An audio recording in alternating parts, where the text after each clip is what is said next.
Morning. Before I start talking about the young man next to me, I want to thank Jalen Hood-Schifino, Max Christie, and Anthony Davis for their incredible service here. There's no player that played as big a role to our 17th championship than Anthony Davis, who's also a person of incredibly high character. So those three guys are Lakers for life, and just want to thank them before we start. No. So, in thinking about today and what it means, I think Luka Doncic joining forces with the Los Angeles Lakers is a seismic event in NBA history. And the reason I say that is because we have a 25-year-old global superstar that's going to get on the stage of the most popular and influential basketball brand on the globe. And I think when those two powerful forces come together, it brings basketball joy to the world, because that's how Luka plays. He plays with joy. And if you think about kids in Barcelona or kids in Buenos Aires or children in Shanghai or Sydney, they're going to be wearing a number 77 Luka Doncic Lakers jersey and bringing joy to basketball just like he does. And that's why it's powerful. I think the leadership of Adam Silver and the way he's bringing the game to the world, you see it in Europe, you see it in Africa, what the NBA is doing. And now we have one of the game's biggest superstars, an international player coming to join the Los Angeles Lakers. It's a convergence of all those forces, and I think it's going to be something incredibly special that the NBA and basketball has never seen before. So to get to this place, there's a couple people I want to thank. First and foremost is Jeannie Buss. She's so supportive. I think her vision, which falls in line with the great and late Dr. Buss, to always make sure the brightest and best basketball superstars play for the Los Angeles Lakers. She's clearly carried that vision on from her dad, and I just want to thank her for her tremendous support and vision in helping this day become a reality. The second person I want to thank is anytime there's a trade or a transaction, there has to be a partner. And I want to thank the Dallas Mavericks, led by their GM, Nico Harrison, who was also very instrumental in bringing this opportunity to us and then staying true to the negotiations throughout, where it could be culminated with the trade being finalized and Luka Doncic, Maxi Kleber, and Markieff Morris becoming members of our team. So wanted to thank those two people. And now we'll start with questions. Hey, Luka, there's the video the Lakers put out the other day of you noticed somebody was talking to you in Slovenian during a game in 2019. It's Kobe, and you turn around, you have the moment with him after the game. And just think, how do you go from that to then now joining the Lakers with LeBron James and just thinking of the legacies of those two players and you having the chance to be the next one? Well, first of all, I remember the exact moment that happened. It will always stay, in my mind. It was an amazing moment. Just for Kobe to know my name was amazing for me. And, I just wish Kobe and Gigi were here to see this moment. And, I'm excited about this new journey, and happy to be here.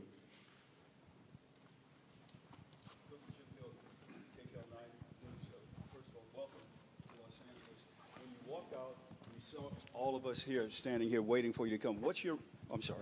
What's your reaction to seeing all of us here to welcome you to Los Angeles? Well, first of all, it's very nice. There's a lot of people here. I don't think there's ever been so many people in my press conference, so I really appreciate all the support.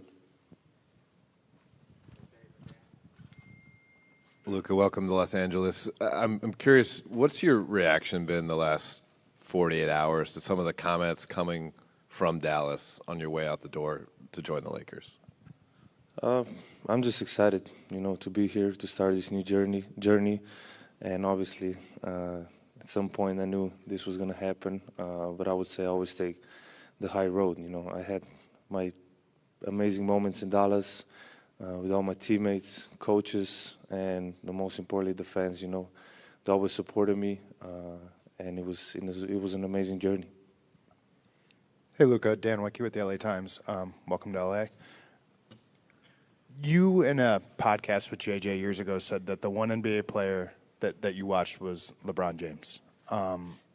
What is your kind of reaction to being able to now play with him, and how do you think that's going to work for the two of you guys on the court?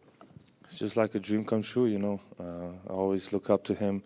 There's so many things I can learn from him, and I'm just excited, just to learn everything, and now I get to play with him. So it's an amazing feeling.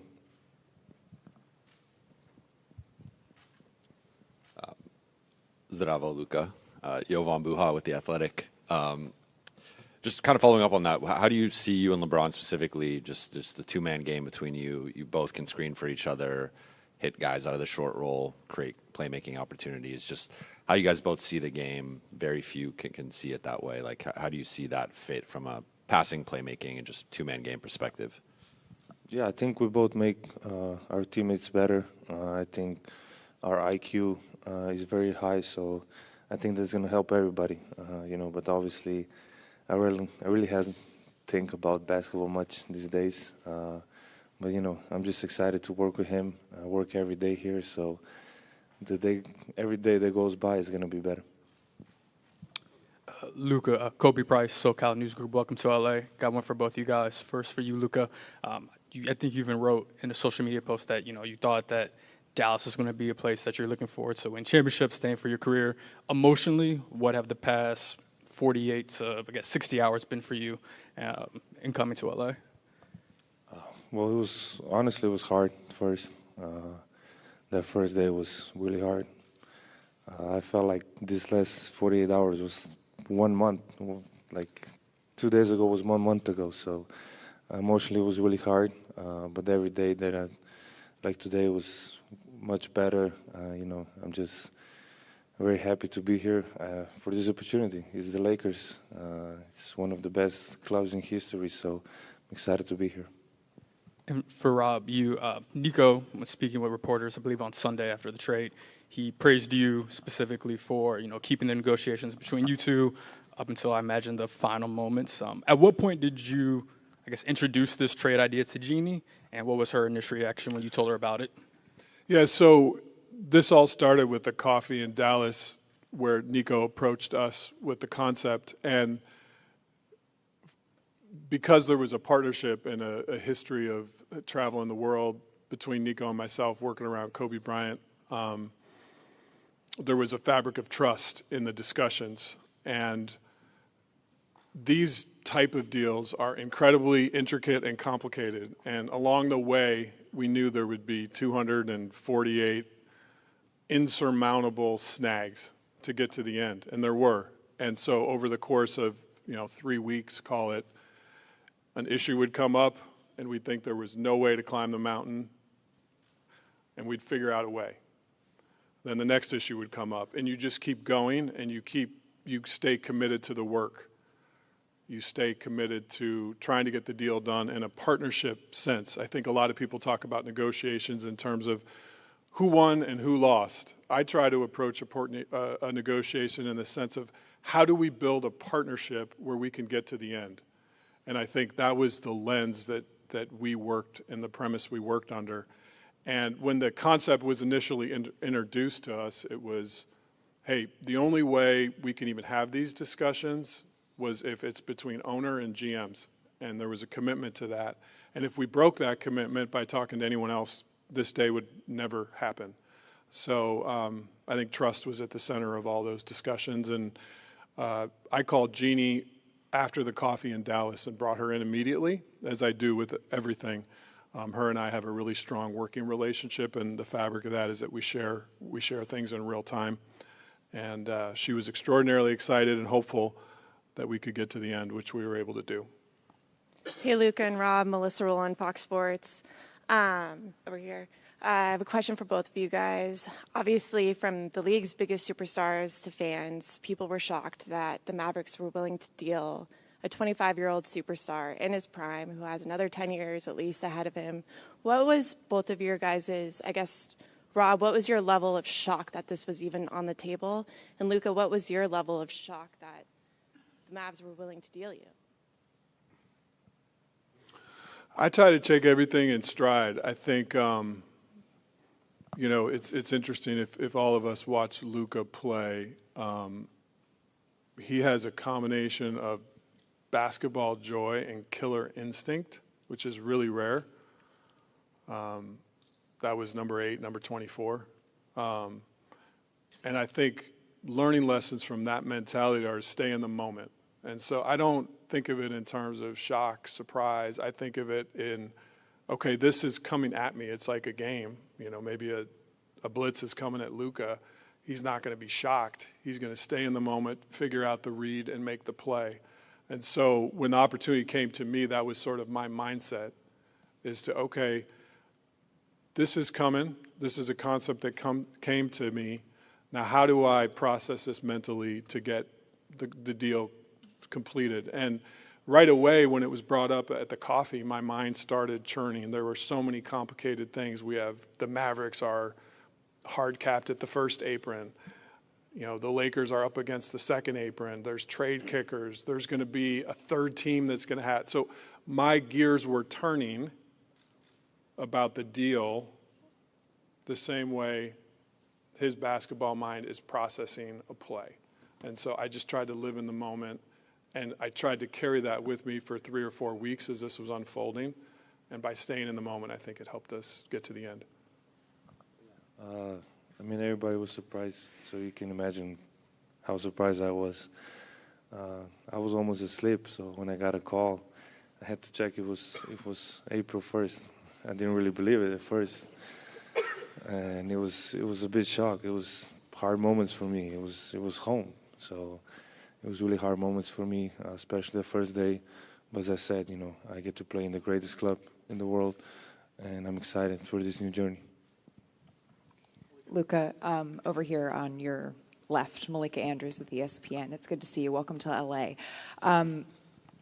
You've been a fan of LeBron. You've talked about it for a long time, but he's also been a fan of you. He's tried to work with you at various different times in the past, whether it be shoe deals or other things. I'm curious, what message did he reach out to you with? Was it a text? Was it a call? What was that? And how did that fuel the way that you think about coming to LA as well? Yeah, he called me right away. He was in New York, so he called me right away. And we didn't talk much because, you know, he said, I understand what you're feeling. But that was really nice of him just to call me right away and welcome me to LA. Hey, Luka. We've heard from so many other players across the league, Anthony Edwards, Steph Curry, Giannis, talking about their shock at this and also what it means for how teams feel about players and how no one's really safe, quote unquote, to use Steph's words. What have players said to you, and what has it meant to you to have them speak out the way they have? I saw some comments. I wasn't really trying to be on social media these days, but I saw some comments, and it really means a lot. You know, we are rivals, and they speak about me that nicely, so it really means a lot to me, and sure. Oh, directly, I haven't talked to a lot of people, really. Hey, Luka, Nikki K with Spectrum News right here. So emotionally, you go from thinking you're going to spend your career with one fan base, and now you arrive in a new city. First of all, impressions of Los Angeles and its fans from afar, and what does this opportunity to have another love story with LA goes? Yeah, I would say, like you said, I thought I was going to spend my whole career there. Because I think loyalty is a big word for me, and I was trying to stay by that. But this for me is a fresh start. I get to play in LA. The fans are amazing, and I got the ocean here, so it's a really big thing for me. But really, I'm really excited to be here. getting to play for the Lakers, and everybody can say that. And many legends passed here, many championships. So that's my goal. Luka, Brad Townsend, Dallas Morning News. So you wrote a Dear Dallas letter to fans. It was, very heartfelt, and you talked a little bit about, your shock. How are your feelings toward the upper levels of the organization, Nico in particular, or the decision to trade you? Well, that's their decision, so I have no comment on that. They made the decision. I don't know why. But that's their decision, so I can't do nothing about it. And then one of the reasons that was given was that there was concern that, beyond this summer, or that there's a chance you might not agree to the Supermax extension. Did you or anyone on your inner circle indicate that might be the case? Absolutely not. It's easy as Luka, over here, Bill Plaschke, LA Times. Do you feel you have something to prove? Sorry? Do you feel you have something to prove? Sorry. Do you think you have something to prove? Oh, okay. Sorry. Yeah. Obviously, yeah. Yeah. That's it. Win the championship. You don't come here for nothing else than championship. So I have everything left to prove. So, and the goal is to win the championship. Hi, Luka, good to see you. Mark Medina with Athlon Sports and Sportskeeda. How do you address the criticism that's followed you on your way out about concerns about conditioning and durability? It's a motive. I know it's not true. I know, but it's a motive. Like I say, I came here, one of the biggest clubs in history of sports, so it's a big motive for a long run here. I'll just add to that one, Mark. I think greatness is an evolution in a process.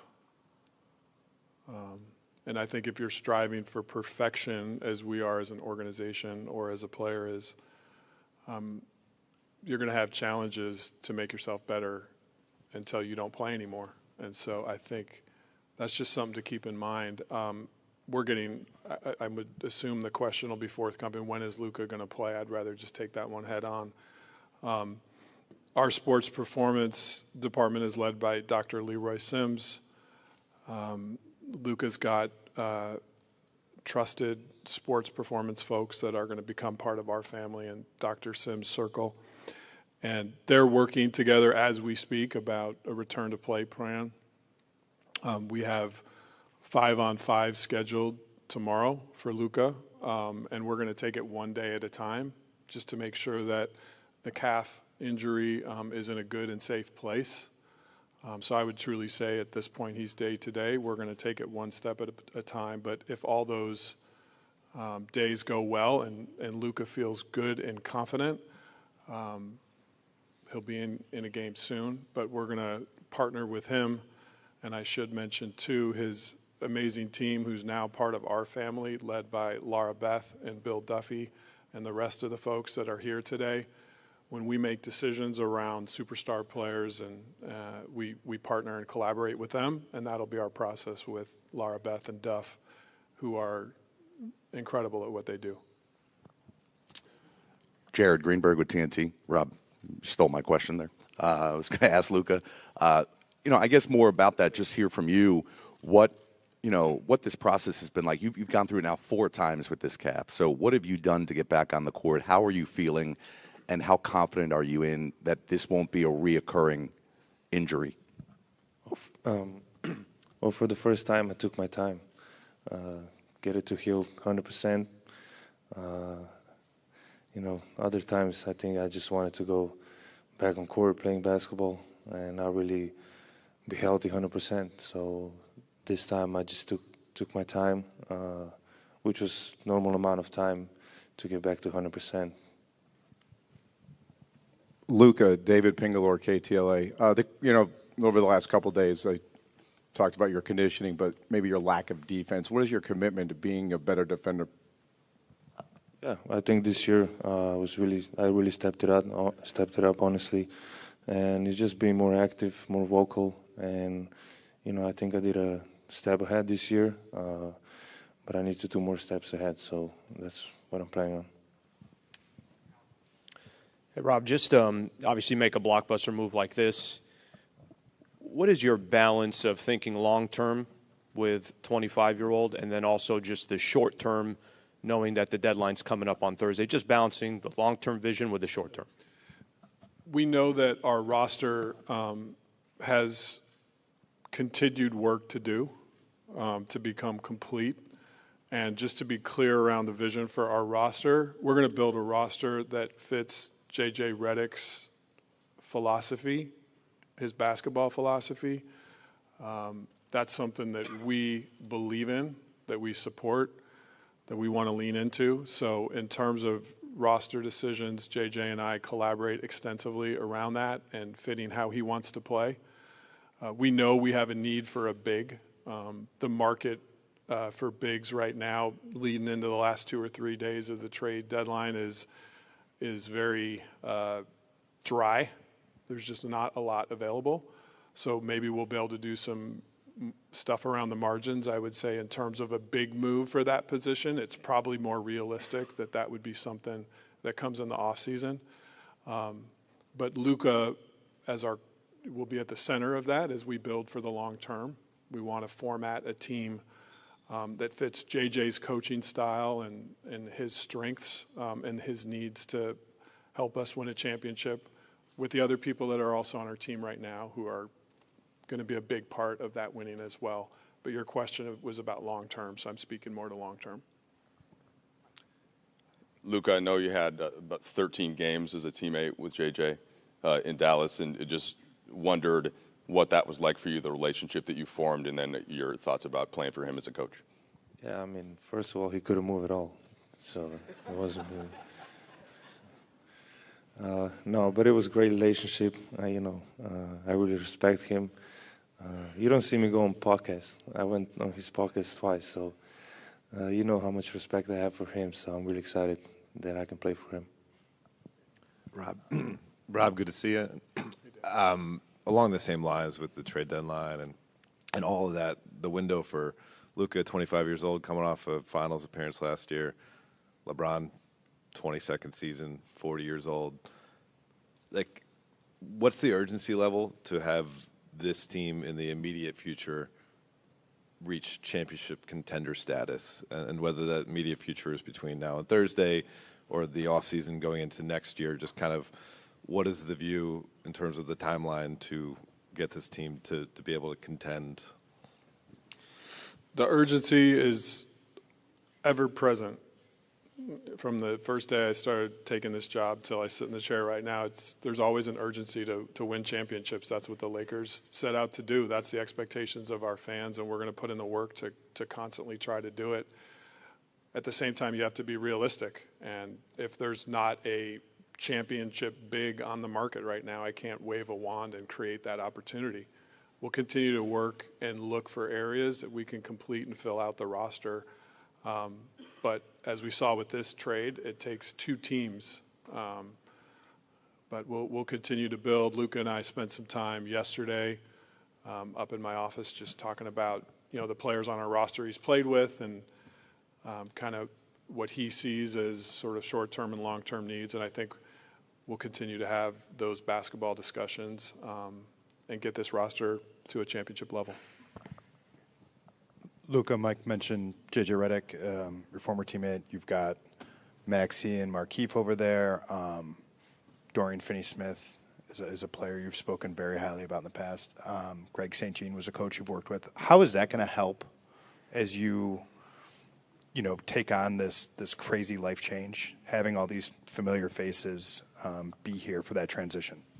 I think that's a really good thing, to come to a new place, but still know some people. And I think that's mentally, I think that's a really good thing, and they're gonna just help me. The guys that were here, it'll help me learn new stuff about LA, about the team, and it's just helpful to see friendly faces.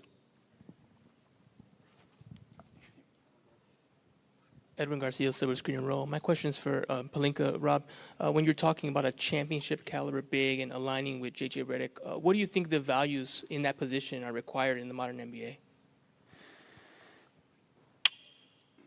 Versatility, mobility, a vertical lob threat. I think that's a key to the spacing that Luka likes to play with. Competitive. I think, those are some of the core things there.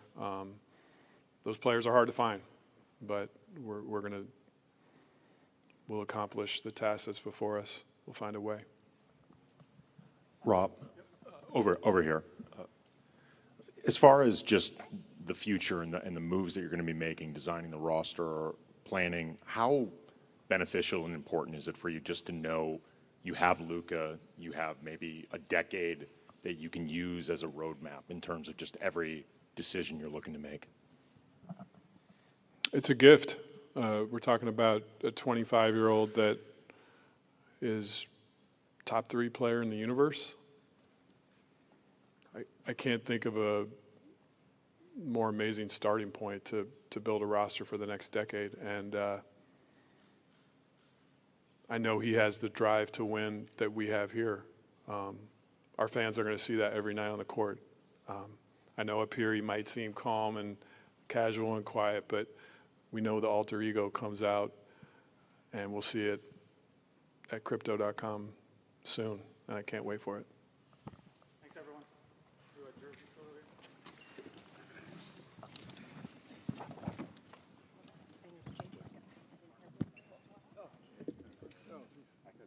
You moved quick up here. So you slow.